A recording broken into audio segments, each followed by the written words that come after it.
Hello, hello. Welcome to the IG Live. Let me see. I'm going to add in. Hi. I am going to add in Tiffany.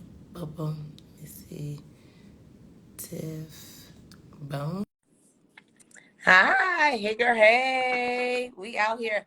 Hey. Hi. How you doing, Dr. Tiff? I'm good. How are you? I am well. Look at all these people. We're just waiting for people to join. Oh, wow. Listen, we have almost 1,000 people on here trying to figure out what the heck EMDR is. I love this. I'm super excited to share. So this will be great. This will be amazing. I'm just going to give people another 30 seconds or so. Someone said, I enjoyed something so quick. Jennifer. Hi, Hey, Jennifer. Jen. Yes.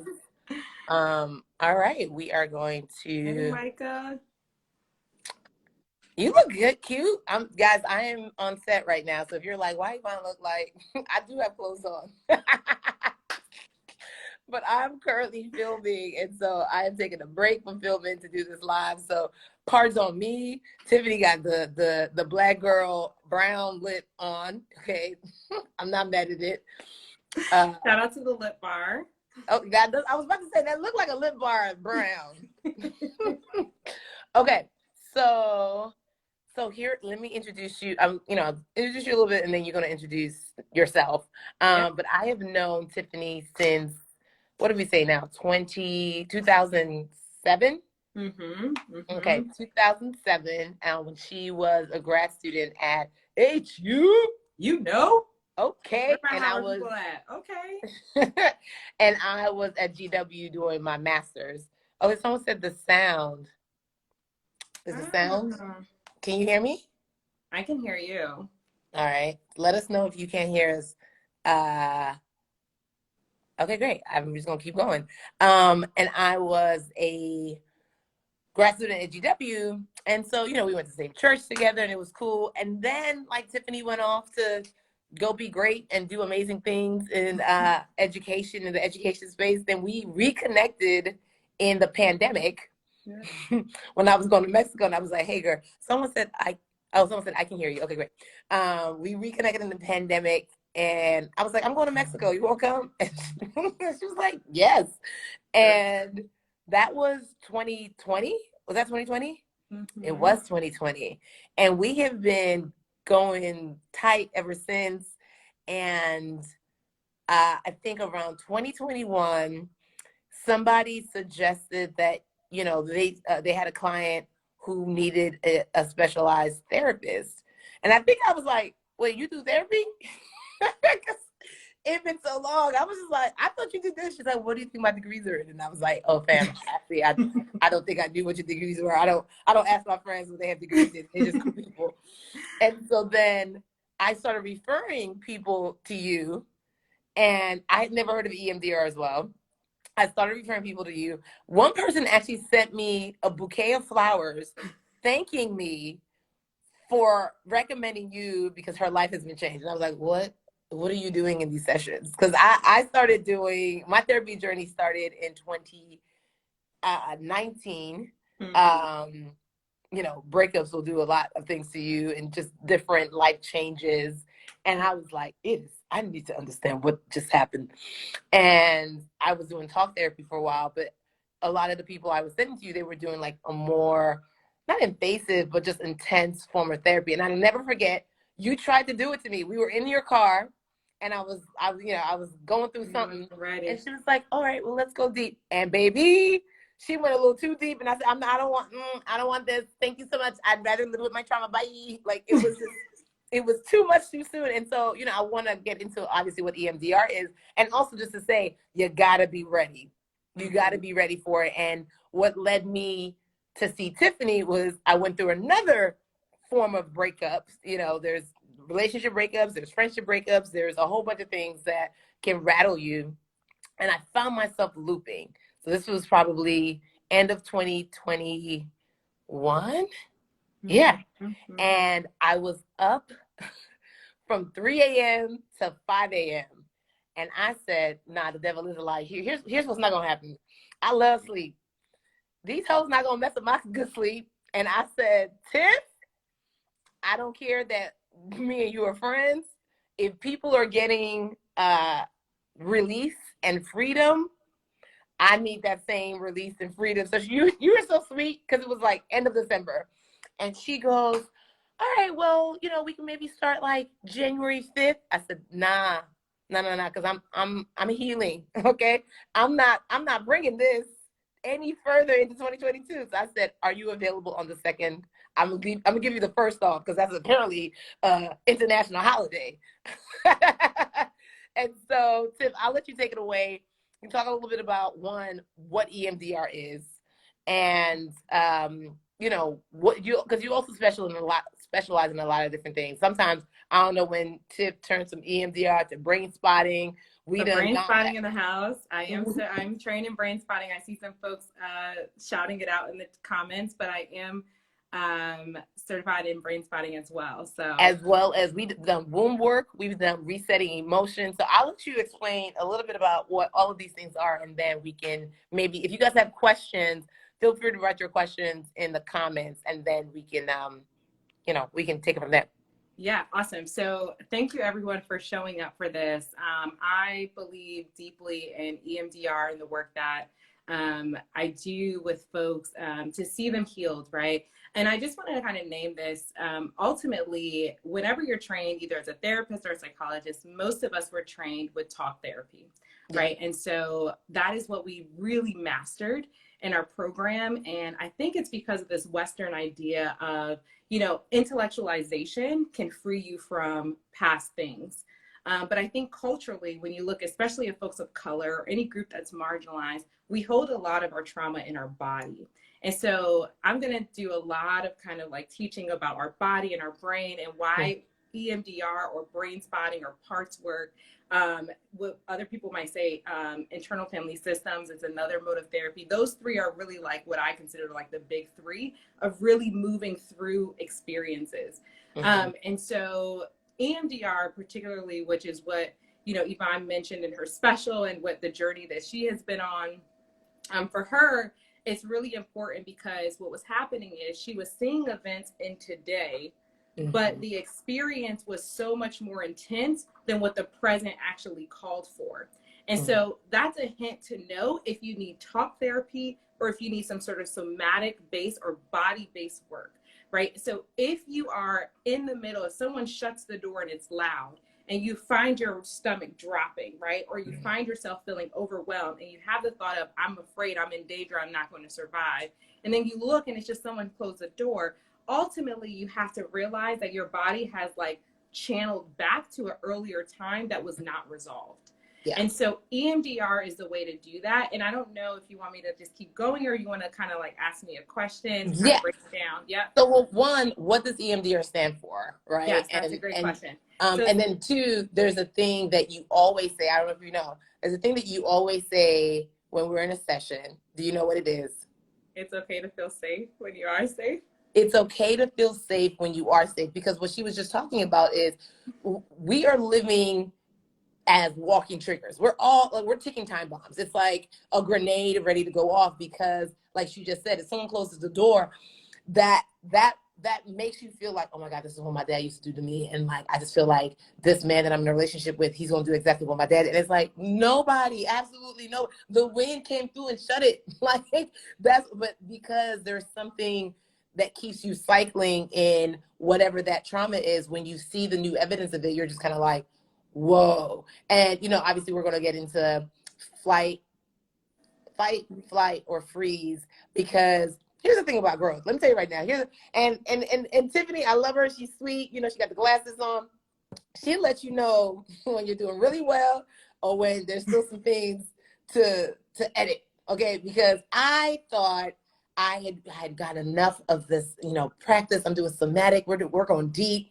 And I had an experience come up and I was like, I cannot wait to tell Tiffany how much I have grown, and she's going to give me a gold star. So I explained to her the situation and she was like, no, that you were still in fight, flight, or freeze mode. I was like, no, I think I handled it really well, because I walked away. She's like, yeah, no, because your trauma told you it's not safe, and that's why you walked away. You didn't lean in. I was like, oh, what the hell?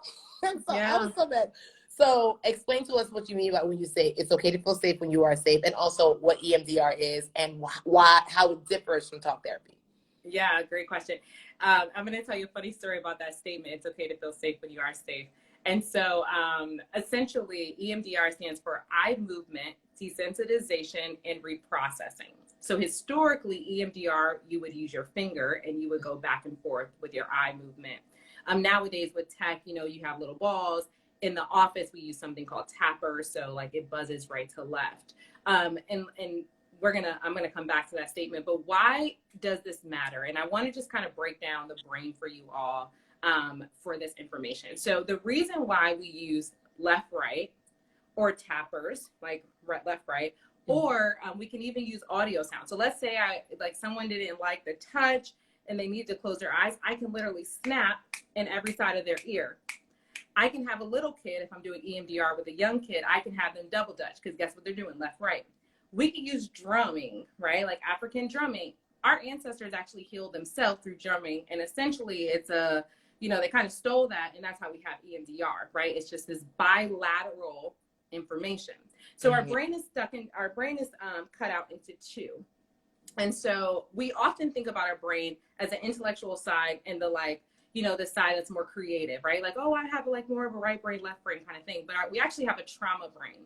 So let's call the trauma brain. The left side of our brain holds our intellect. It allows us to process. It allows us to understand that things are contextual, which means it has a beginning and an end. It also holds time. That is the left side of your trauma brain. The right side of your brain, and I saw someone in the chat box talk about, it's feelings based. So the right side of your brain holds on to the body, the movement, as well as emotions, because emotions give us hormones to be able to do the thing that we need to do. Now, whenever you think about trauma is anything that's overwhelming to the body, right? I know sometimes we often think about trauma as like, oh, I didn't fight in the war, I didn't get in a car accident. I break this down for anyone that I work with. If you are African, you grew up in trauma. If you're a child of immigrant, you grew up in trauma. Yeah, we all have trauma. Anything that was too overwhelming for us to navigate before we had capacity, before we had resources, before we had capability to take care of ourselves, we could be in trauma. So I always say, listen, anything of shock, surprise, uncertainty, or a flood of emotions you didn't know was going to go away, that can put you in what we call a trauma state. So let's go back to that left side, right side of the brain.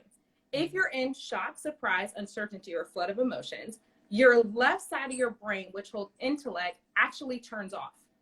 It says we don't need intellect to survive. We just need our body to fight, flight, freeze, right? And we need emotions, hormones to be able to drive that fight, flight, freeze.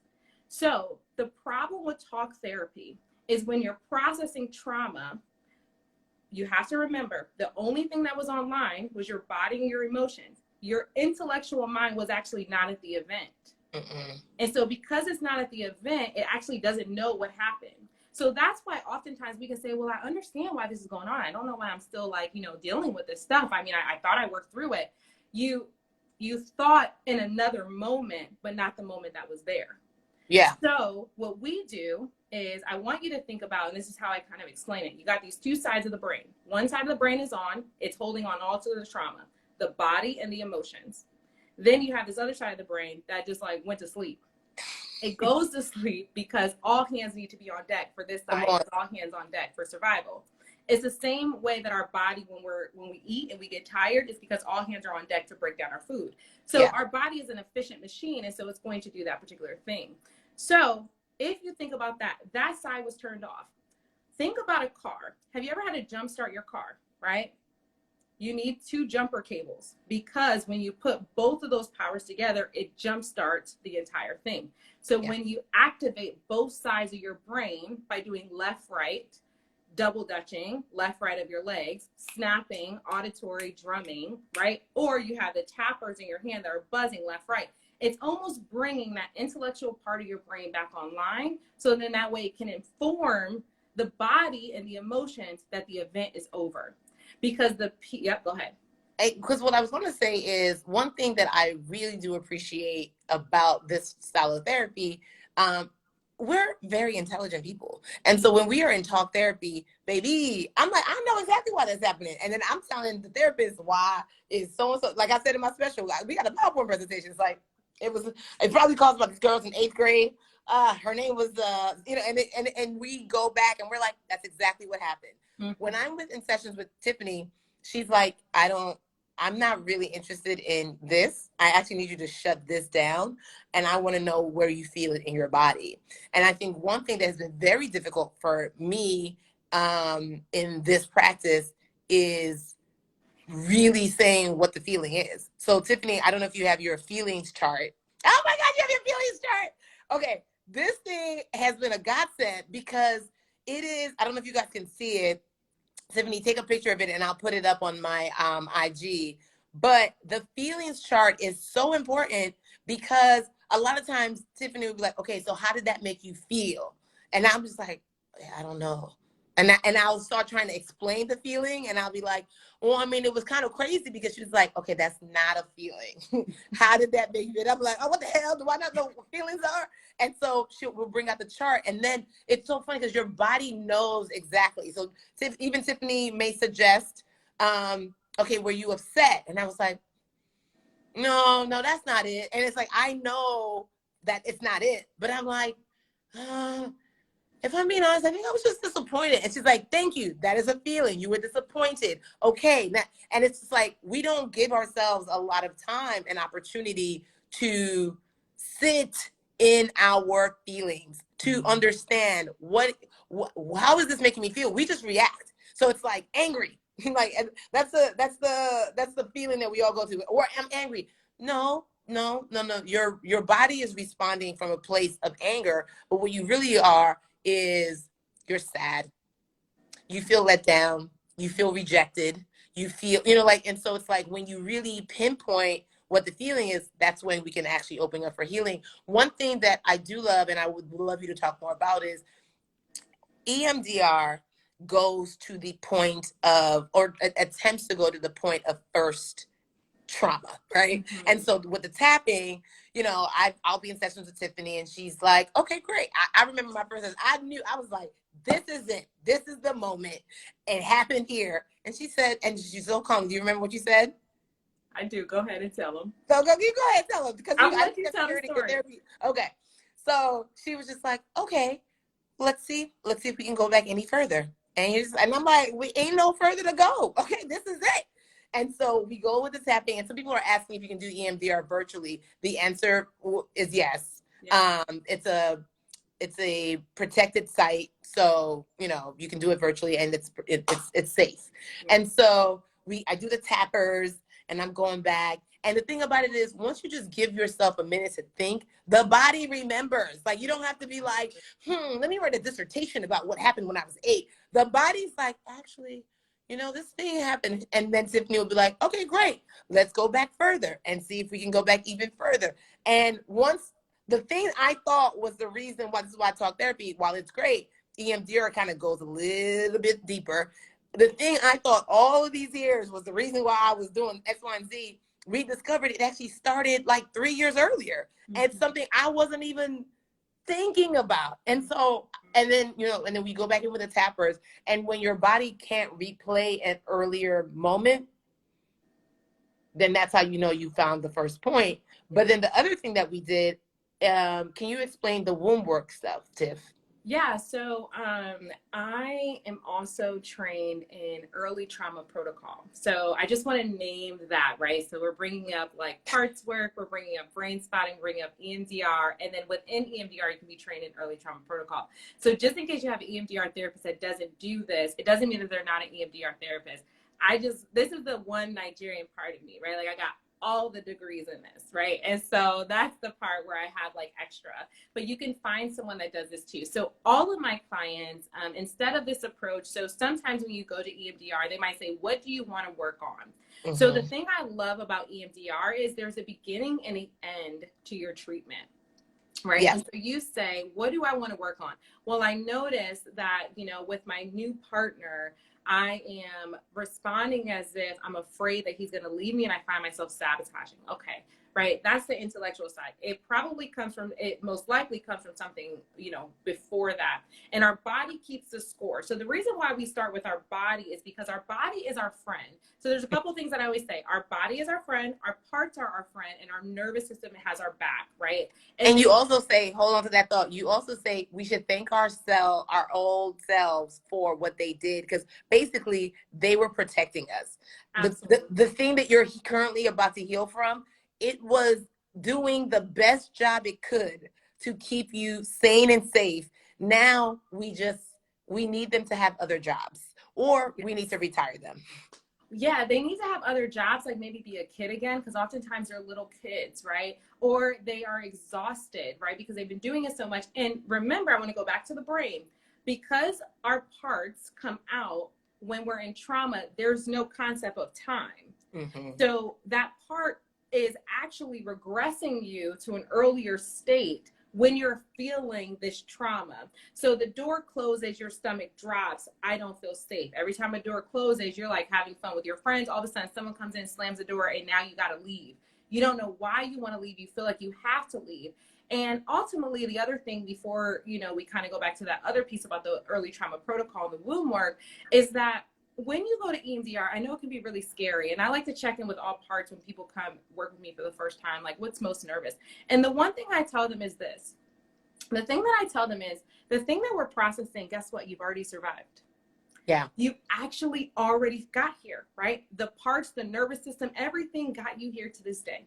We're just going back to sweep it up and let our intellectual brain understand it's over. You can turn back on, because once it turns back on, it realizes, oh snap, I'm 30 years older. I'm more resourced. I'm no longer in that house anymore. I'm no longer with that person. That friend is no longer there. I don't have to live with the intensity of the emotion for those sorts of things. So early trauma protocol is this. Ultimately, we don't have words. We don't have memory until around 4, right? So do we have words? Yeah, we know we start talking, goo gagging, but like the hippocampus, the part of our brain that holds memory, you can remember that word because campus is where we go to learn. So the hippocampus in our brain, that's where we hold memory. It's not really fully developed until around the age of 4.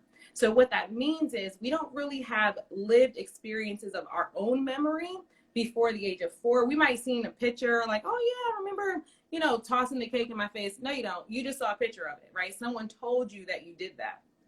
So what that means is, let's say I was working with Yvonne on something, and we got to a place that before 4, right? Like let's say she was 5 and she still has something in her body. Even when I tell her to float back, she doesn't have a visual memory, because when you do EMDR, you look for a couple things. You're going to ask the client for an image. What is the image that comes up when you think about this event? Your brain remembers. You don't even have to think. I can just bring it up. I'm then going to say what emotion comes up when you look at that image. So oftentimes EMDR therapists will say, imagine that you're watching a video of this event. Imagine that you're looking at a picture of this event. What emotions come up? It's still there because it still lives in your body, because it hasn't realized, the intellectual brain hasn't contextualized that it's over. So the same emotions will come up. Then I say, well, what's in your body? So now we have the core components that we need: the image, the body, and the emotion. And hold up, when she's saying what's in your body will have a physical reaction. Mm-hmm. My leg will start twitching. Sometimes my head gets really hot, and I'm like, Tiff, I can't. It feels like my head is about to explode. And she's like, it's okay to feel safe when you're safe, because it really does get to a point where it's like everything gets hot, and our instinct is I need to feel safe again. It's like, but you are safe. Nobody's hurting you. But so your body will have a physical reaction. My leg, my back gets tight, or like my shoulder. I'm just like, and she'll see me physically trying to release my neck, and she'll be like, I need you to stay in it, because anytime you move and anytime you like try and get a release, you're doing what you've done for the last couple of years, which is like, I'm shutting it down. I'm fine. I'm good. Oh my God, it's too much. I don't want to deal with it. And it's like, no. Your body is reacting because it really wants to let go of this. Absolutely. It doesn't know that your body doesn't know that you're safe, but you presently. So oftentimes what I'll say, I'll like, open your eyes, like look for 5 things that you can see. It brings you back to the present. Smell something, taste something, touch something, right? You can reverse this spiral by grounding yourself, right? How do we ground? 5 things you can see, 4 things you can hear, 3 things you can, touch, 2 things you can smell, 1 thing you can taste, right? That brings us back to the present because our senses have to be here. Our senses can't be here and there. And so when you think about the early trauma protocol, ultimately what we don't have is the image before 4.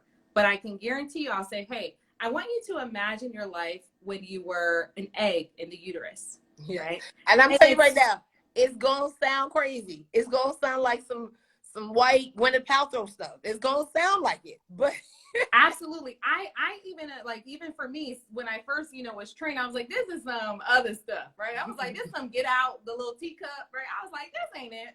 Right. And so ultimately I was just as, but I, as a provider, you should also go through it too. And so, the cool thing is oftentimes a lot of us, even when we go through EMDR with our memory sense. So if you go through EMDR and you get to like 4 and above to where you are now, and you're still having somatic based symptoms, like you just have a lingering anxiety, you're always tensing your neck, it means you need to find a provider that has early trauma protocol, because that lingering anxiety, or like not the ability to go to the bathroom, those sorts of things, oftentimes it's stuff that happened in the womb. So when I do womb work, it is powerful because you start to realize not only bodily sensations, but even learned behavior. What is good? What is bad? What is right? What is wrong? Just from like what your mom went through. And then sometimes I'll even go back to grandma, because we have to remember, for me, I got all of my eggs in my uterus when I was in my mama's belly. So when we're talking about generational trauma, we're talking about I actually lived within my grandmama's belly when she had my mom within her uterus. And then I lived within my mom's life, and then I lived within her uterus, and then I came to this world. So there is multiple actual generational stuff that lives within us because of the fact that we have been there in utero. yes. So we do in utero work. Go ahead. Because when she suggested it was so wild. And I'm sharing my personal information because I feel like it helped me, and there's about 500 people on here, so hopefully it'll help y'all too. But I remember when Tiffany was like, okay, what was your mom feeling when in the 9 months? And I was like, or no, she would actually go like, let's go back to you as an egg. How do you feel? And then we went through like me coming. She was like, do you see yourself coming down? Do you see yourself, now being born? And I remember I said something when I like came out, and then it was just like, okay, she wrote down notes, and then my assignment was to ask my mom and my godmom who delivered me what those 9 months were like and what the delivery was like. Yes. So this is like now a week and a half later, or 2 weeks later, I ask my parents, and then I come back and I tell them exactly what my mom said, my godmom says, and Tiff goes, do you see what you felt 2 weeks ago matches up with what your mom and your godmom said was happening in the room? I was like, first of all, why was you keeping notes? Like, I was just like, how, Sway? Like, it was so wild because and the crazy thing about what I experienced is it was a good thing, but it was just misplaced. So it was crazy because it was excitement and it was joy, but then it made me feel like I needed to now always live up to the expectation of others. And so I put like, from the womb was this unyielding expectation for me to be X, Y, and Z, because it was that was what was happening when my mom was pregnant. Yeah. And so it's a good thing that I was an answered prayer, but then it created this anxiety for me to always be an answered prayer. And it's just like, well, you can't always be that. And it's just like, oh, damn, I've been carrying everybody's everything. And I ain't even know it. And so just imagine, right, it's easy for you to think that the pressure started right when you got into this world, right, or you were trying to do this thing with your career, and really it started before you had words, right? Which is why for me, I actually think all marginalized group, especially folks of color, really need to do EMDR with the early trauma protocol, because 2 things. One, a lot of us, when you think about why we're dying from body-based symptoms. Our stomachs are just dealing with too much. It's so much anxiety in what we're dealing with, and we're carrying that, and it's causing us to have all of these other issues, tense, migraines. Like, we are just dealing with everything in our body. And unfortunately, the Western world has made intellectualization the queen of everything, right? When really, ancestrally, indigenous folks, like folks from the continent, like everybody but white folks technically have always used the body. Acupuncture is through the body, but it was never scientific enough, right? EMDR technically is like, it's not the new kid on the block, but it was like very like, well, we don't really know what is all that stuff. But it's becoming popular now. There's a whole New York Times article that just came out last week about EMDR, and it's like, now it's about to be, it's about to be on and popping. It is, and it's one of those things that's exciting, right? Because it's this. But then I often think about our ancestors who actually knew that this was how to heal, through drumming, through dancing, through movement of our body. And we were told to sit down and not do it. And now all of a sudden, because it's in the hand of someone that looks like it's intellectual enough, it's now embraced. But nonetheless, we have it. And so this is great. I think it should be a part of reparations packages. But so part of the, you want me to talk about the emotions? Yes, because I was going to say one thing. Look at us. She's such a therapist. She's keeping notes. No, one thing that you did with me was resetting emotions, and just walk through people what that means. And, you know, when you talk about playing, let's play the movie of your life. You know, those are two things she always says. But also, like, when I remember when we started and you were like, okay, well, when you hear the word fear, and then it was just like, oh, it's a burning building. And it's like, okay, great. And then she's like, okay, let's go past it. Do you feel it in your body? And then I'm like, yeah. And so it's just like that, go through the process of what it means to reset emotions. I think we reset fear, abandonment, etc. Yeah, so what we want to do is reset our core emotions. So that's going to be emotions that we're not taught, but are given to us to survive in this world because we need them, and then to thrive in this world because we need connection. So we do shame, fear, panic, sadness, anger, and then we do like seeking or curiosity, play, lust, or enjoyment, right? We do all those things. And so what we do with that, and the way that I like to frame it is, I want you to imagine a dashboard in a car, right? And so just imagine that you had a car where the gas light always was on, right? What would that mean about you if your gas light was always on? It would mean that you wouldn't know when you actually needed gas or when you were actually going to run out. You might go to the gas station and overfill, and that's really dangerous. Or you might not go because you don't realize that it's actually a thing. And so some of us, with our emotions, they're always on. We always are in fear. We're always angry. It's just the same as our gas light being on our dashboard. Our emotional dashboard is constantly on for anger. Maybe because the way you grew up, you had to have anger in order to survive because the home was filled with a lot of just different discourse, and you needed anger in order to like one up someone. On the other end, we have folks who decide to cut a cord of a car. They're like, you know what? I don't really like the oil light. I'm gonna just go ahead and cut that cord. And so when I cut it, I don't have to worry about it turning on. And so once I cut the cord, now I don't even know if I need an oil change. And if I have almost blown up my engine because I haven't gotten oil change, right? And so imagine the same thing is true with us with our emotions. Some of us never want to experience joy. So we cut it. So we actually don't have access to it. But what a real healthy car's dashboard does is it alerts us when we need to, and when we attend to it, it turns off. The same thing needs to be true with all of those emotions. As we alert ourselves to needing anger because it's appropriate for the moment, right? There's no good or bad emotions. All of them are served well. When we need anger, we tap in. When we have done the thing that makes us feel better because we operated in anger, which was appropriate, we can turn it off. If we need to feel joy, we turn it on. When we don't, we can just kind of be neutral. So what we do is we try to get them to neutrality. So the first thing I do is I give an emotion and I say, I want you to tell me what image comes to mind. That image then flickers and then stays still. Sometimes the image is actually not the right image, and she's tapping, right? Or she's using the tappers. So you're always constantly doing this dual simulation of both sides of your body when you're doing this. And so oftentimes what happens is I said, what do you notice? So shame is a big one for folks. They'll say, oh, this person is hiding because, you know, they peed on their pants or something like that, right? So then what I would do is I say, okay, keep focusing on that image. And then what I end up doing is I read them the actual definition of shame.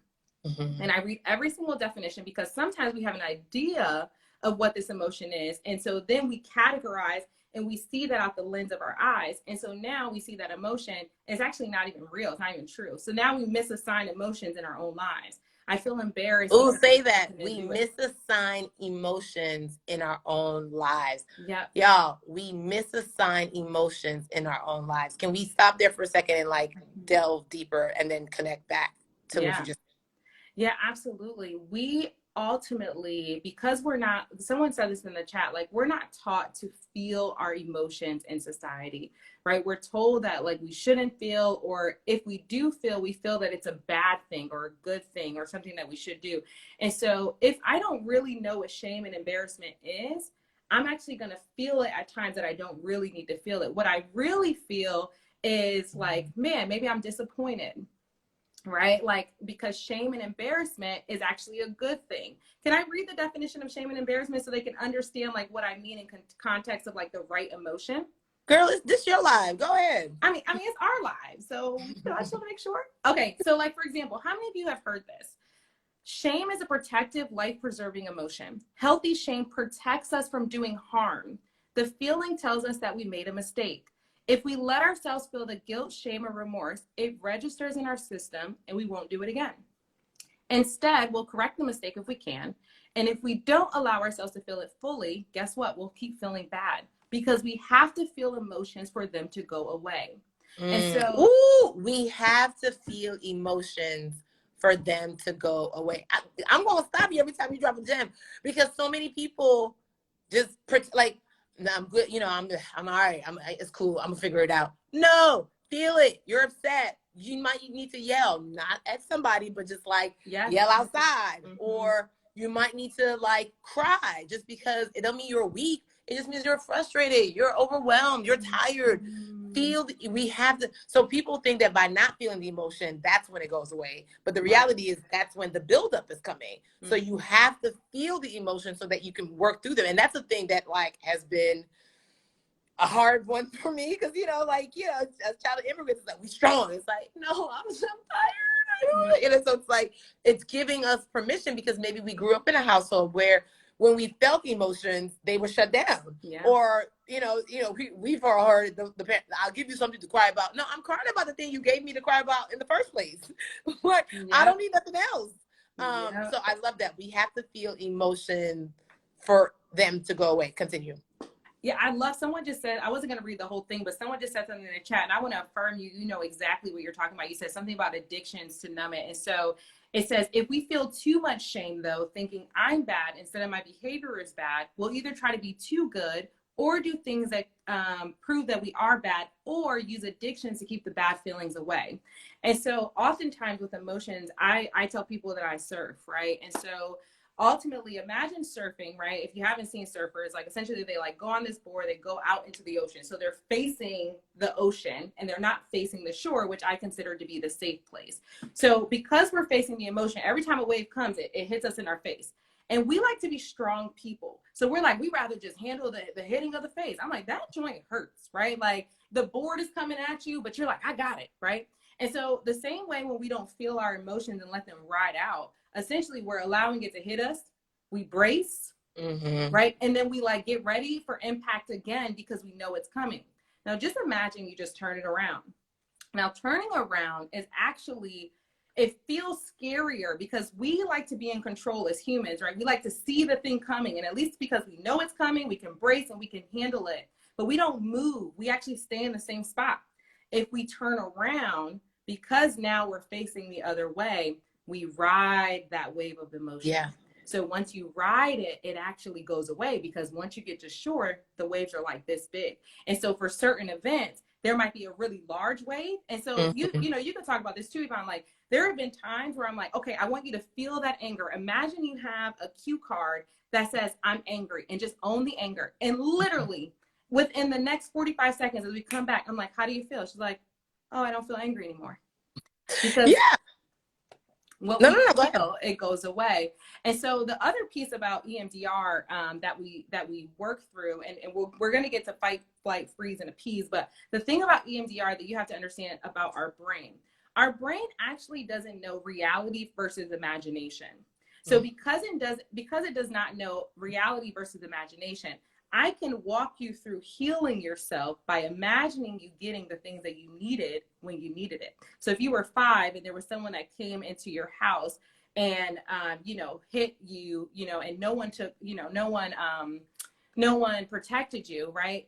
Often I can say, okay, I want you to, what would you have needed? Oh, I wanted my brother to stand up for me. Okay, I want you to imagine him coming and standing up for you, right? And so as you imagine it, that core, that place in your body that you felt it, all of a sudden goes away, because our brain does not know reality versus imagination. How do we know that? Most of us have felt like we were at 9/11, even though we were nowhere near New York. We watched it 1,001 times and it imprinted in our brain, and we still felt the emotions that those people felt when they were actually there. So the same way that imprinting is there through TV and news, we can imprint by imagining. Watch a video of it happening as it should have happened. It's right? like when a song reminds you of a moment. It's like that moment was 20 years ago, but every time you hear that song, it's like, man, we were dancing at, senior prom, like whatever.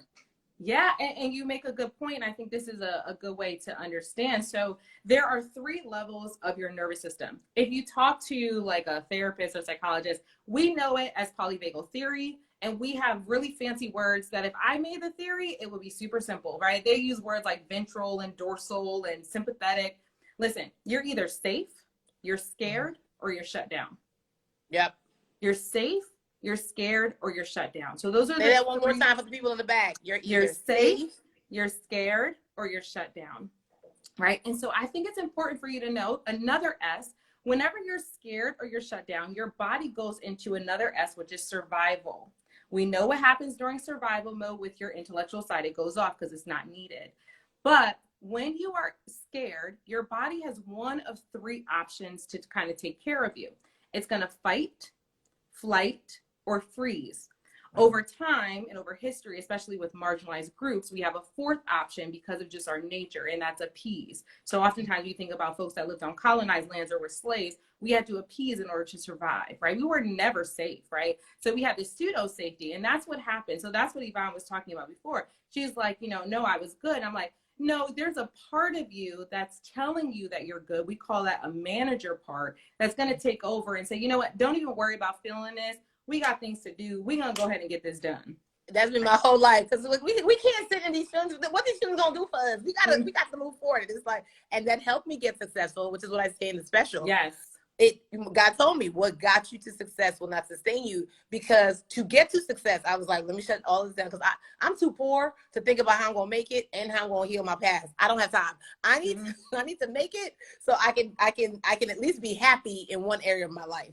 And so, but when you get the thing, you actually don't feel the fullness of the joy of getting the thing, because you haven't healed all the other stuff, because I've shut down half my body. I was like, I can't deal with it. Yes, it is fawn. Sorry, Mm-hmm. I see a lot of folks asking about the word fawn. So it's fight, flight, freeze, fawn for all the S, but I like fight, flight, freeze, appease because it rhymes. So there's a little alliteration with all the F's, but I just like the rhyming of it. But yes, for those, because I don't know what a fawn is. It's the same thing as appease. Okay. Yeah, so it's the same thing. They just wanted the alliteration of that. Do you want to share about your part? I think as we're talking about parts, and we'll go back to the fight, flight, freeze, appease, about you being successful and what you found out your part didn't know that was responsible for your success. I think yes, that's and a good one. And I think we'll end talking about how a lot of us, don't want to allow ourselves to be upset with someone who we deeply respect, i.e. a parent figure, but only when we allow ourselves to know that 2 things can be true. This person deeply hurt me, but I also have deep love and affection for this person, because I understand what, so I want us to make sure that we come back to that. I think you're right, because it's like, not only those 2 things can be true. I think oftentimes what I see, and I don't do a lot of stuff about posting, but oftentimes I see a lot of times in this space, EMDR work, you're seeing a lot of white women kind of occupy this space. But oftentimes, because there really is only 5 Black EMDR therapists. We out here, but not like they out there, right? Because it's a gatekeeper, right? It's like it costs money, and then it's takes time, and so. But I oftentimes see this thing that always kind of makes me cringe, where it's like, you know, our parents did the best they could, like give them grace, they did the best they could. And it's like, the two things that really are true is they did the best they could and they still hurt me. Come Like on. that is something that we have to be able to acknowledge. And also I think the intellectual part that I always get on all my clients about, because all of y'all are smart and talented and, you know, big, use your brains for work. So it's easy to stay in that brain mode. But the other part that I think that's really, really important is that, you know, what you know now, you did not know at 7. Yeah. So yes, we now know that mom was busy and she had immigrated and all this stuff. At 7, you had needs that needed to be met, like love and comfort. And you didn't get them. And you didn't have your brain was not developed enough to know. She's not talking about me, y'all. She's not talking about me per se. She's just talking in general. Yeah, and all of us, right? Like, you know, acknowledging them both, like, you know, that, hey, my mom, you know, she was busy and tired, and I know that she did the best she could. But at 7, I didn't know all that intellectual part. All I knew was that I was by myself and I was alone and I needed my mom, right? And so it's important for us to realize that, yes, they did the best they could and it still hurt me. That's the balance, right? Because if we don't acknowledge that hurt, guess what we're doing? We're back in the waves, and the wave is catapulting us, and we're standing strong and it's catapulting it. And all the 7-year-old wants to do is feel seen and heard. So sometimes I'm like, hey, could you just pretend that your 7-year-old is in therapy? Imagine that I was in your life at 7 and I was the school counselor and I said, come and tell me how you feel. What would she tell me? Because she doesn't have context of your intellect. So, yeah. All right, go back to your part, because I think this was really good too. Yes. So when we were analyzing, you know, success and my journey, and I was just like, you know, I work, because we all said I work really well under pressure. She was like, she was like, yeah, because if y'all signed up to any of Tiffany's classes, when the therapist closes their eye and cocks their head, you know you done said something wrong. You know you done said something they are itching to help you get better at. So my whole thing was, I thought that pressure was the biggest driver and motivation to me being successful. And so through the pandemic, when I'm like trying to do less, and I'm really trying to do less, I'm trying to ease and flow, but then there's a part of me that's like, man, if I really tap into this ease and flow thing, I'm not gonna be successful no more, because I need, pressure was my fuel. My body / my mind made me believe that was my missing, that was the missing link to my success. And so Tiffany was like, yeah, no. Well, why don't you tell them what you told me?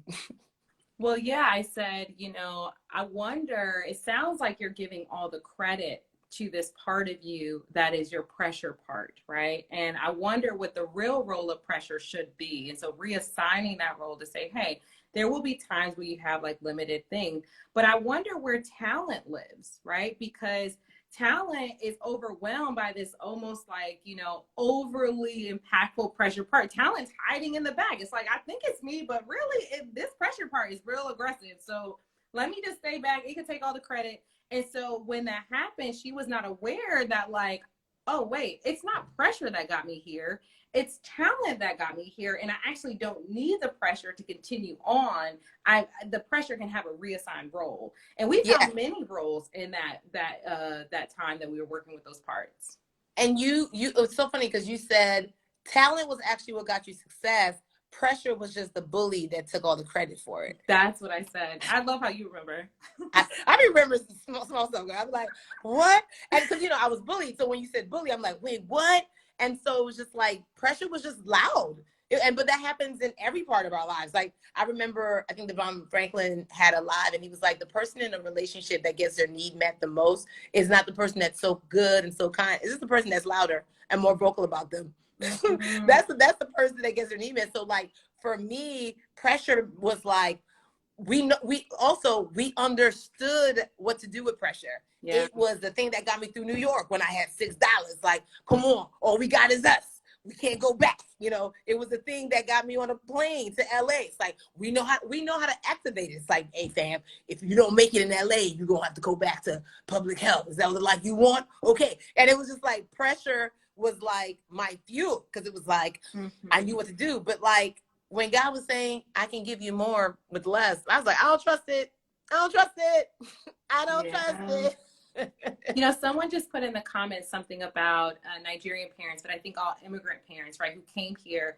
And I just want to speak to this. I'm a Black American byproduct of slavery, and so I don't have that within my bloodline, but I do have a lot of friends who are first, second generation immigrant. And so ultimately, what I want to name is you have to go back to the fact that you were in the womb of your mom when she was trying to make it to the US. And so there was this thing about only a few of us can make it. We do need to stand out. We do need to like put a lot of pressure on ourselves to be chosen to get over there and to survive. The problem is that part of us still feels like we're in that survival mode, irregardless of the fact that you have lived here, you've gotten to school here, you have a job here, you're thriving here. You have to get that womb part, that egg part of you up to date and say, oh, we're not the same as my parents, even though we instill that in us because we live that. So I think if we keep continuing to remind ourselves that we have lived whatever our parents and our grandparents went through, it takes off the misunderstanding, like, why am I like this? You're like this because you live the same pressure that they live, right? All of that stuff impacted you, but you have to get back to the present. And so oftentimes, right, when we think about the fight, flight, freeze, or appease, you're almost like, again, you're not conscious of time. Mm-hmm. For folks, a way that you can know if you're in fight, flight, freeze is when you start zoning out. Zoning out is one of those things that like we do so often, right? Because sometimes we're bored, right? But a lot of times if you zone out, you realize you're not really present. You're thinking about other things. And you mentioned a little bit earlier, Yvonne, how do we know when we're not safe? Again, our nervous system doesn't have intellect. So how does it pick up its cues? It picks up its cues from senses. So that's why she said, when you hear a song, all of a sudden you go back. You smell something like a cologne of your old partner, and now you sad, you want to cry, you want to go home, you're not really feeling being out like that, right? Like all of those things are there. So we only pick up information through our senses. It could be a tone of voice. For some of y'all, maybe my tone of voice reminds you of somebody that you despise, that you couldn't even like really last on the live, right? Because it's too much. So we have sensory memory that tells us whether we're safe or not. When really what we need to do is wrap up and contextualize that memory and let us know like, oh, we can go back to shore. And the reason why EMDR is so cool is because as you do rounds, so you have an image, an emotion, a bodily sensation, as well as a thought. It's the thought which is maladaptive, right? Or not like adaptive to present day. So you go through this time and you have this thought of, I'm not safe. Instead, the thought should have been, I'm not safe with him. Now you just don't feel safe. So now it's this luring thought that you have over every scenario of your life, and you're now skeptical. So now your parts are active, and it's like, don't worry, we're going to keep you safe. So we ain't never going to feel, right? Like whatever it is that comes out. So what we need to do is when we go through the waves of emotion, we get back to shore. And once we're back to shore, we can finally realize that we're safe. How do we know we're safe? It's because this is the coolest part about EMDR. We go back to the original image of the memory that we started processing. And I say, scan your body from head to toe and let me know what you notice. And 100% of the time, once we process it through, it just becomes a picture on a wall. There's nothing there. It's a separation. It's the same thing that happens when we reprocess and reset emotions. When we reset emotions, everything becomes neutral and we're not flooded in that emotion. Because something else that happens with emotions as well, and I'll just kind of share this. Imagine that Yvonne and I were driving on a highway, and just imagine my car. I'm driving. The gas light turns on. It would be illogical for her gas light to turn on just because my gas light turned on.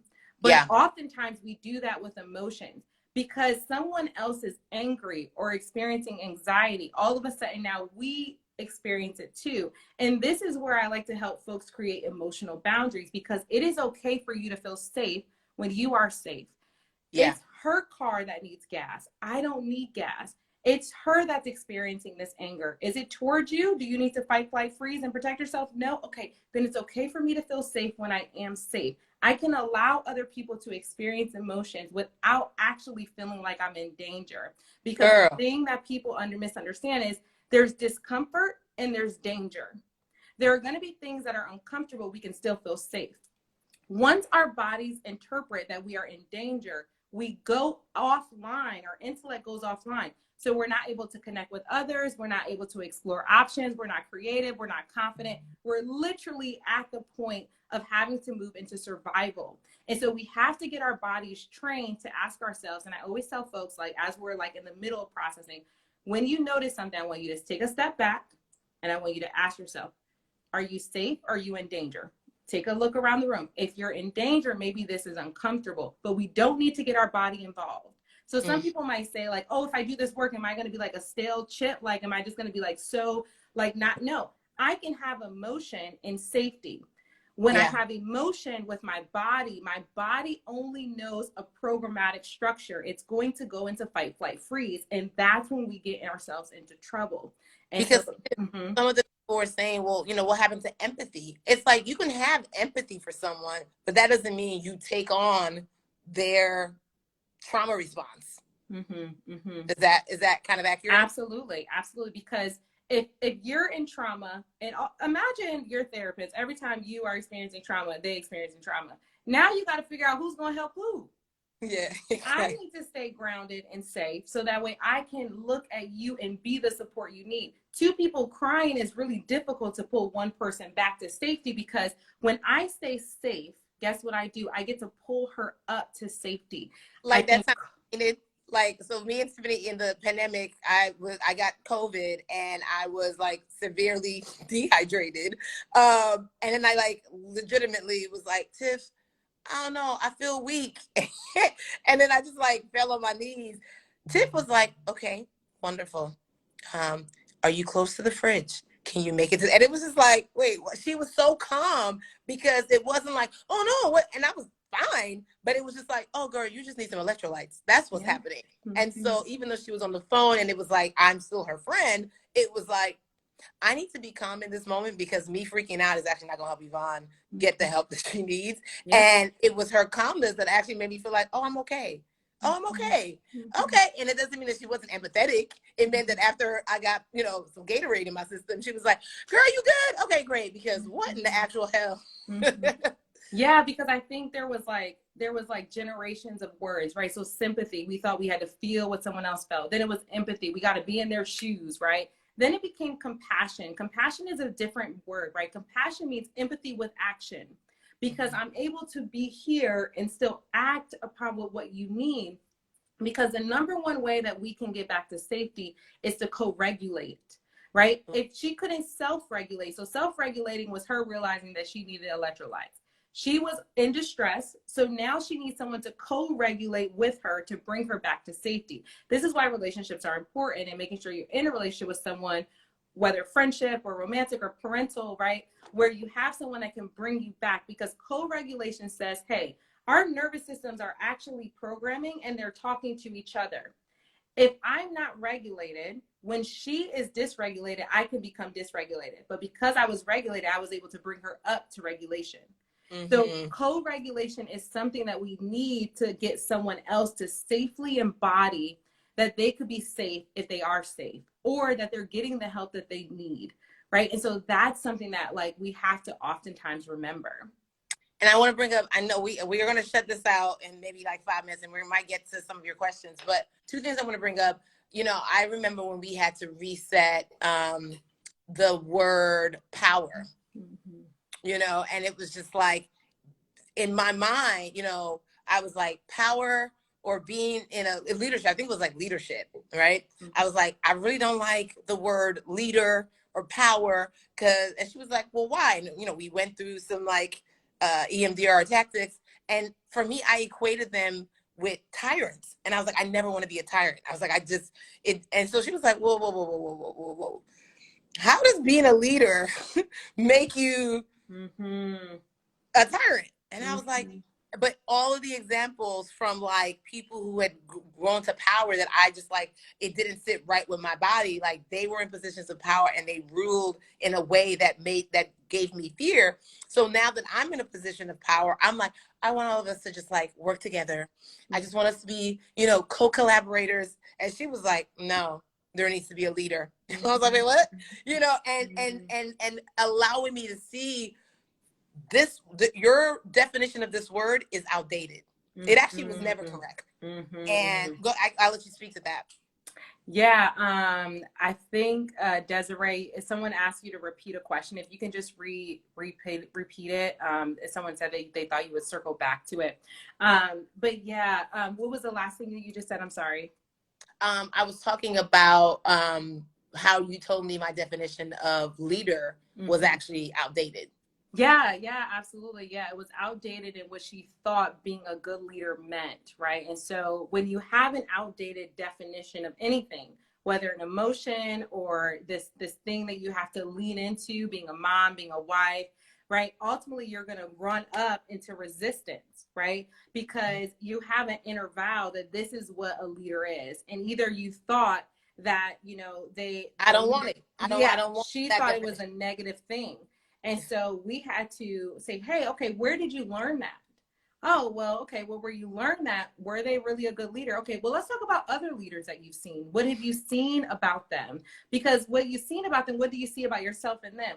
Could we recognize that you had the wrong definition of leader and that you married yourself to this definition, which made you repulse, right? Disgust at this definition of leader. What they were actually a tyrant, right? Could we reframe what they were? And so then what I would have them do, or anyone that I'm working with that has to reframe, is let's run the movie and let's not call them a leader, because your brain needs to realize that this is not a leader, but these people are leaders. So see them as leaders. Now I want you to look at yourself as a leader. As we like reset and reframe our mind, ultimately now we could, you know, lean into the right definition. And oftentimes, whether it's emotion or words or things that we're supposed to do, right? Like if you saw your mom cooking all the time and now your partner wants you to cook, you might feel repulsed, like because your younger self might have judged your mom. And part of this work is just like, hey, just say how you feel, right? Because it's okay to have these feelings, right? And so you looked at your mom like, I don't respect her because all she did was cook and clean, right? What you might not have known as a kid, what we can maybe put into the adult brain, to the child brain, is, well, mom came here for another country. She didn't have it. She couldn't get a job. So that was her role, right? And so how could we, you know, part of EMDR, the last piece is compassion, right? Like you end up building compassion for all these other people that really harmed you, realizing they didn't have the tools, they didn't have the resources. And now that you're healed and you acknowledge how it made you feel, you can now have a different understanding of them. So someone asked about brain spotting. So how I like to explain brain spotting is a cousin of EMDR, which again, oftentimes it's like one of those things that someone gets to like pat in the theory, right? But oftentimes if you do therapy enough, you start to do these sorts of things. But brain spotting is this whole concept, which I'm trained. I think there's a couple of other brain spotters in here too, where our brain has these spots that hold memory. So sometimes, you know, with Yvonne, if she is like doing a lot of intellectualizing of something, and I see a lot of physiological responses. So often, you know, if someone is doing eye movements like this, so this is how brain spotting came about. As they're doing eye movements, please don't follow my finger either. Yeah, but as you'll get into a brain spotting whole session. As you're following my finger, I'm watching. So you always want to have a therapist who's really attuned. Like this is not like this work is not for someone who likes to multitask, because I have to see everything, because there's things that I see in her and my clients that they don't even know themselves. And I'm like, hey, let's stop right there. I saw her like shake or move, or I saw like her chest getting big, like she couldn't breathe. And so I'm like, okay, I want us to follow slowly. And as you follow slowly, I'm looking for that chest, that tightness, you squirming, your eyes blinking often.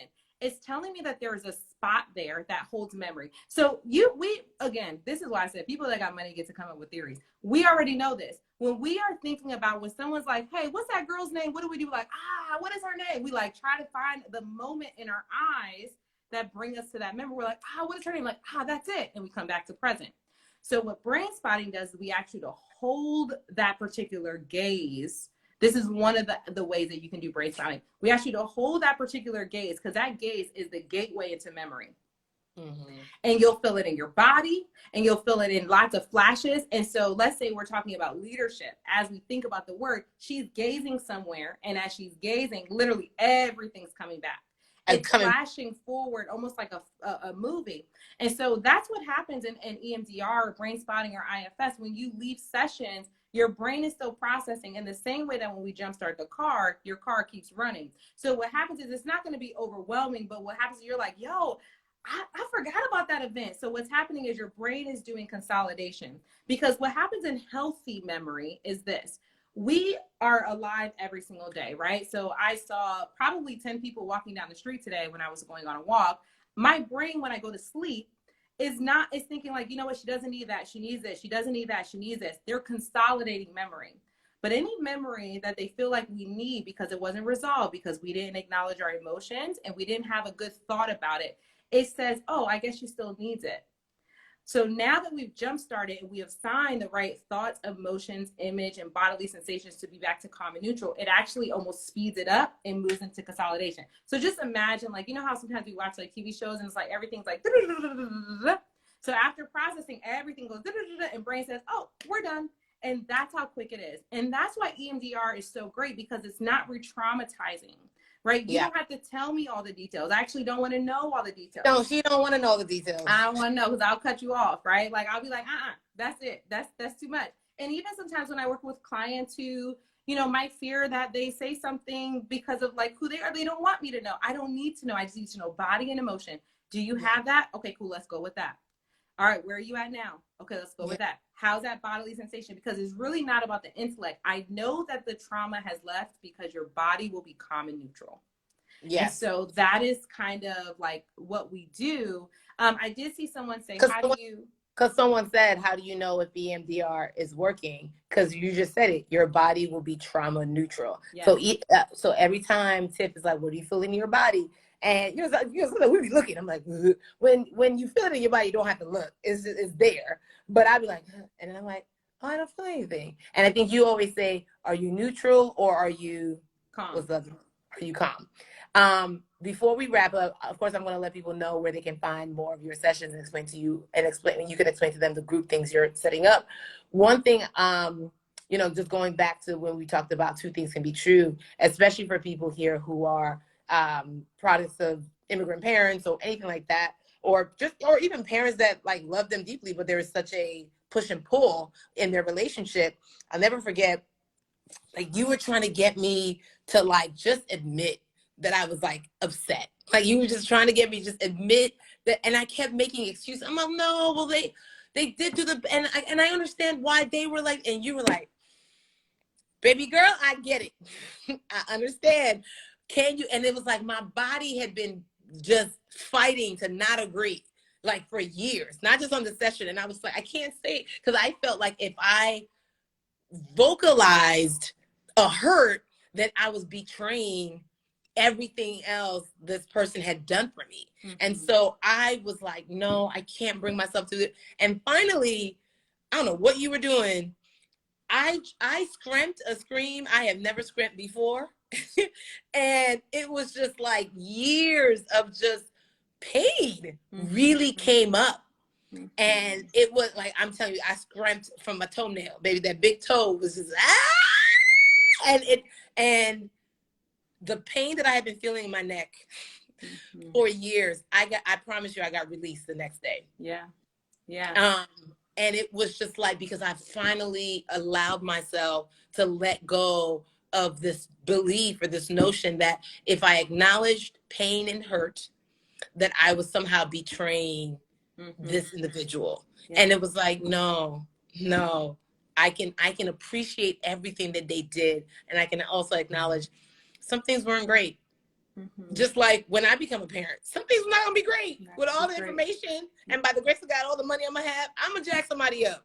I don't want to jack somebody up, but inevitably you hear people who were like, loved too much. It's like, what, loves too much? And it's like, yeah, because then it was just like, I couldn't, you know, feel for myself because my mom did everything for me. And it's like, what? This is not a real, but that's traumatic in its own way. Absolutely. Is that accurate, Tiff? Yeah, absolutely. And I think it's so interesting. And one of the things that I think, not only just you, all my clients, that I always have to remind folks of is this. It's like, you're in therapy because you don't feel like people see or hear you. And oftentimes we are not allowing our 7 or 10-year-old self to be seen or heard because we're talking them out of it.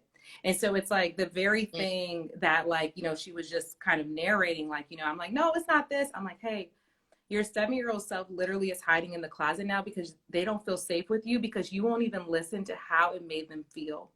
And so oftentimes we literally don't see or hear our younger versions of ourselves because we are intellectualizing it all. And so part of the work, part of my role in this work is to be this grounded, neutral place to ensure that all your parts, all your earlier trauma, you know, your inner child wounds, all of those parts are seen or heard, because it's those parts that really are holding you back because they still need help.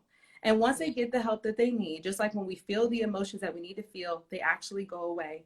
We get to put that little girl back in the dollhouse and like playing with toys, because she should have never been responsible to keeping you safe. That was never supposed to be her role. And she's in way over her head. She's working overtime for you because you won't let it go, because all she needs to do is recognize if someone sees her and says, I'm not crazy. We know how it feels when someone doesn't believe how we feel, right? And it feels like, man, why don't they believe us? But yet we do that to our inner children all the time. And so again, part of this work is to make sure that everyone, every part feels welcomed in my office or in the virtual setting, and every part feels seen or heard, and every part gets healed.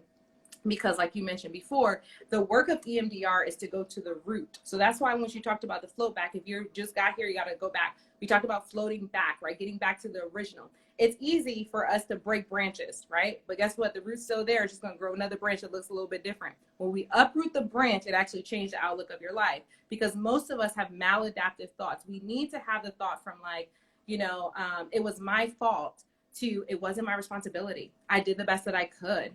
Right? I was hurt in the process and I survived, right? Because that's more flexible. We don't have flexible like psychology or psychological flexibility. It keeps us stuck thinking that we can't do anything else. But once we change that maladaptive thought or that inflexible thought to something that is a little bit more like contextual for the rest of our lives, we get to move freer. And so I think that is the piece. Someone asked about EFT. Yes, I do EFT as well. I believe in EFT. If you need it, you should use it. It's a tapping protocol.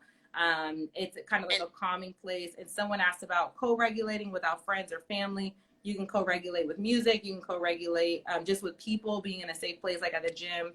That humans help you to co-regulate. And someone asked, and this is the last question before we leave, and I will save the live. Hopefully I know how to save this live, but I'm like, please, Lord. Someone asked, can you do talk therapy and EMDR at the same time? Good question. So I think sometimes people think that you're not talking in EMDR. You are, right? Oftentimes, this is what I tell my clients. I only see my clients for a certain amount of time, right? Yeah.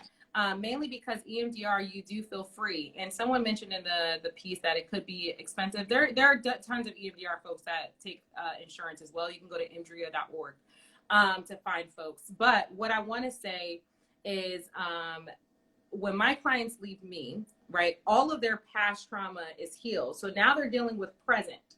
Present moments require intellect to get through. So you can do talk therapy when it's not floating you back.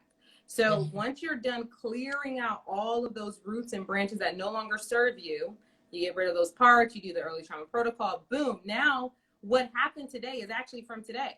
There's no float back. So there's some folks that still stay with me, right? I see them like once a month, right? And so for them, actually, like, I'm like, I just always check. I'm like, okay, when you think about that event, can you scan your body from head to toe? They're like, no, it's neutral. I'm like, cool. That means there's no umbilical cord to the trauma.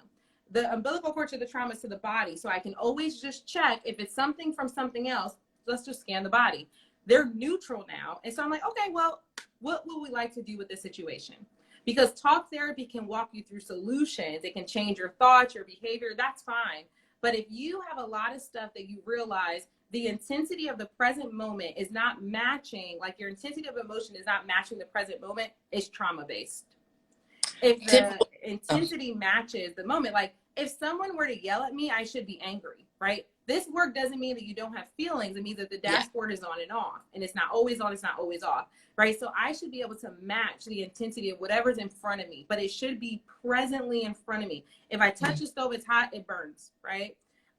Versus like, but if somebody just says, you know, you cute, why everybody think I'm cute? It's like, well, wait a minute.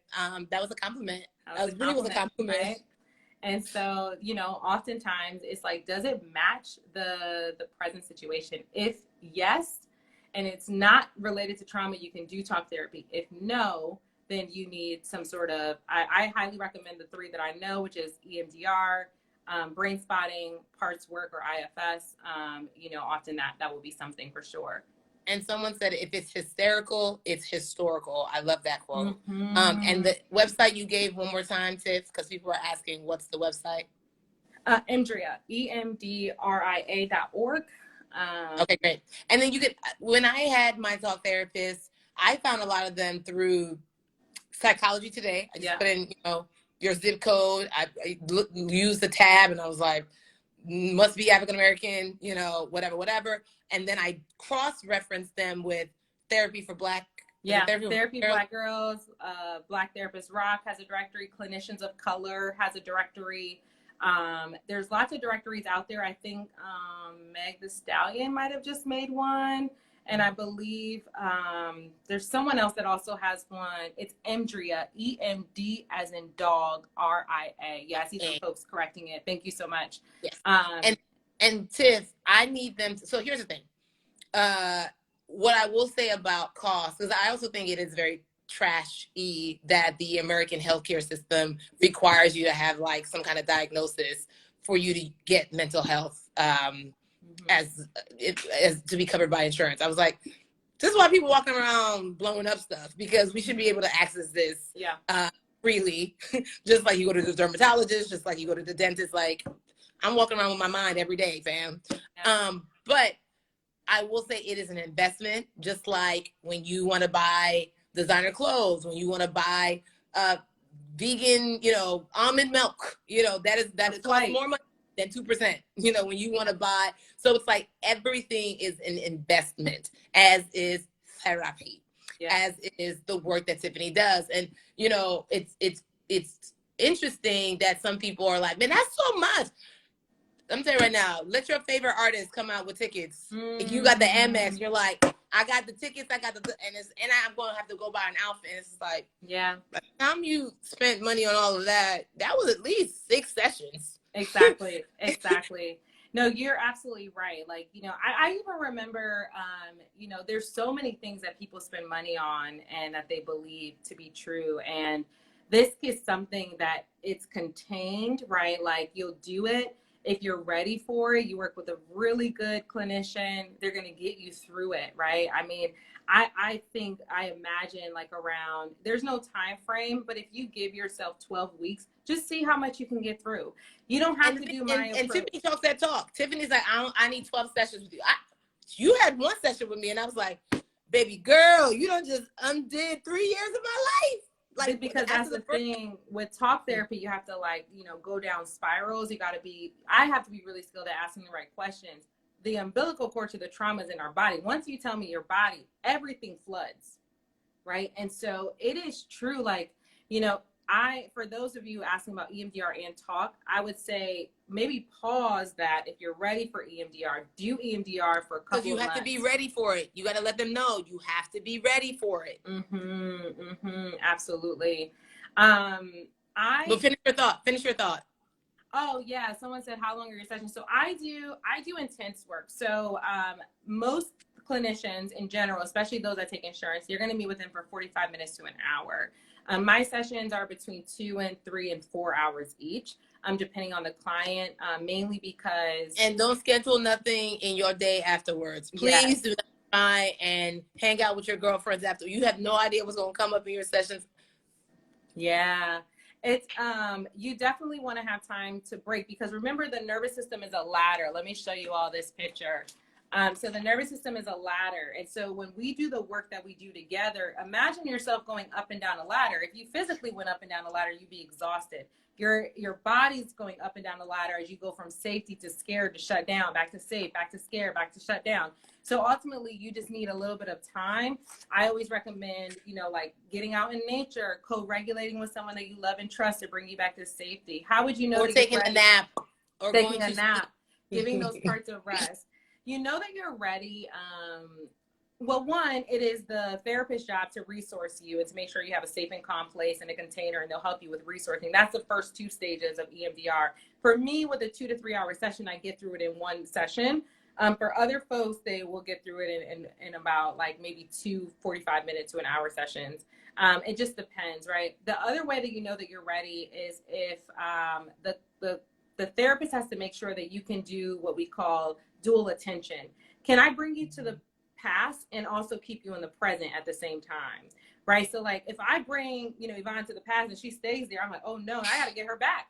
Right. But that's a clinical skill that we assess for. So don't, again, this is capacity and capability. This is something I always have to teach people. It is not in your capacity or capability to know if you're ready. You could show up. It's my job to assess you. Don't put that on yourself, right? A lot of times you put things on ourselves that we don't have you didn't go to school for this. You don't have the experience. So give that to us. Let us hold that piece. What is your role? You show up. Hey, I heard about this. I would love to try this out with you if I'm ready. Most clinicians will give you like a quick consultation to ask you some questions. And so then it's up to us to recognize. So don't put that pressure on yourself to know. So Tiff, we have to wrap up. Yeah. So tell them you are offering, is it a 4-week class or 2 4-week? Let them know. Yeah. And where we can find you and all your tags and all that jazz. Awesome. So you can follow me on Tiff_tastic1. Also, you gotta slow down, girl. These people are just still processing what you said 2 weeks ago. Okay. or 2 minutes ago. So where can they find you? So my personal page is Tiff_tastic1, so the one that's in this live. And then my regular private practice, I see clients, but I'm offering courses now too. And so the handle is uprooting me. So how can I uproot myself? So uprooting me is a handle. And I'm offering 2 4-week courses. The first one is going to start at the beginning of November. And so you'll be able to end the year strong. And the second one starts in January. So you get to start the year strong. So the first one is going to be all about the skills that we talked about. How can you learn how to ground yourself, your nervous system, understanding the signs of fight, flight, freeze? Even though we were not working together on a one-on-one basis, I can still teach you a lot about your body, your brain. We're going to talk about those emotions in the dashboard. And we're going to break all of those down in 4 1-hour sessions. So you can sign up, and we have a promotion. The promo code is HEALING. And then the second one is for anyone that wants to learn about how others can relate to you. So this is when we break down inner childhood wounds and how that impacts us as parents, or, you know, as friends, or as siblings, or as, you know, children, as well as attachment theory. And we're also going to talk a little about expressing your emotion. And then I'm going to give you all skills on how to self-regulate and co-regulate. So the first one is all about you, because you need to have a strong foundation. Fun fact, I never see couples unless they both see me for EMDR, right? Come on. Yeah, I'm like, because we're dealing with nervous system. A lot of this stuff is actually not about the present, right? And you also can see someone if they are currently living with someone who's triggering them. That's a good point. So someone asks, how do I know that you're ready? You're in a safe environment, right? Because why is that important? You might say, well, this person might need it more, you know, if they are in a place that is traumatizing. No, when you're in a traumatic situation, I actually need all those parts that help you to be active. I need you to stay in fight, flight, freeze, because it's going to keep you safe. My role when I work with folks who are in a safe environment means I can put those parts away because you are safe, right? You're no longer in that situation. Folks who are in environments where they are still being traumatized, no, they need to stay with every single part showing up. Manager roles, firefighters, we need you to live in fight, flight, freeze, because you're actually still in survival mode.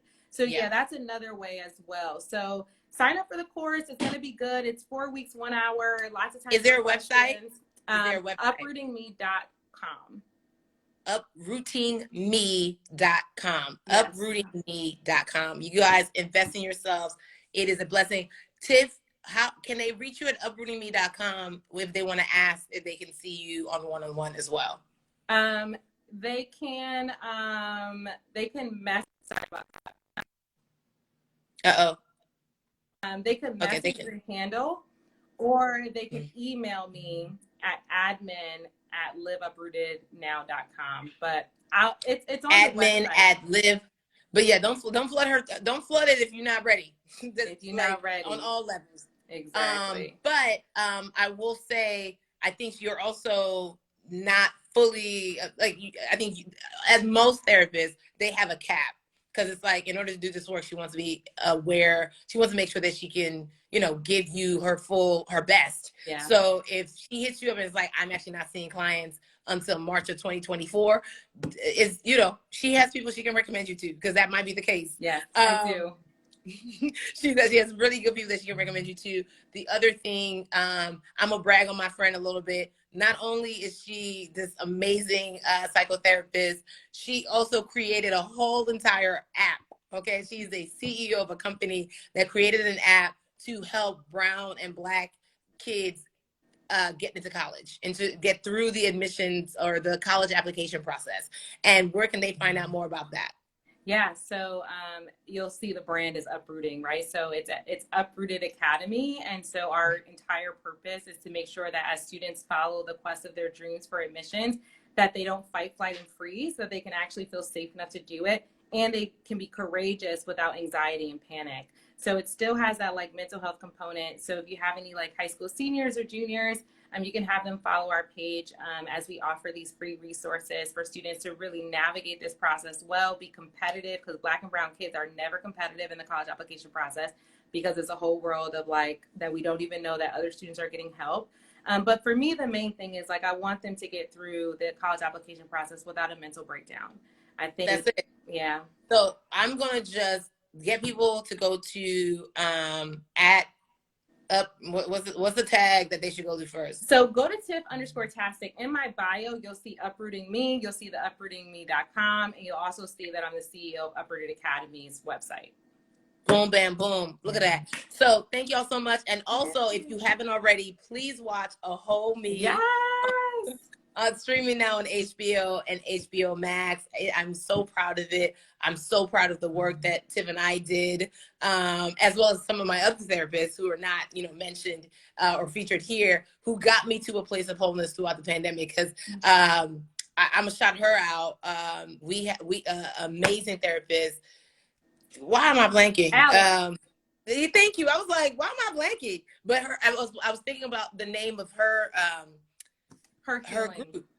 Yes, herhealingla.com. Alex, she was the therapist who actually was just like, is it that you're lazy or is your body just finally at rest? And I was like, Alex, what the heck?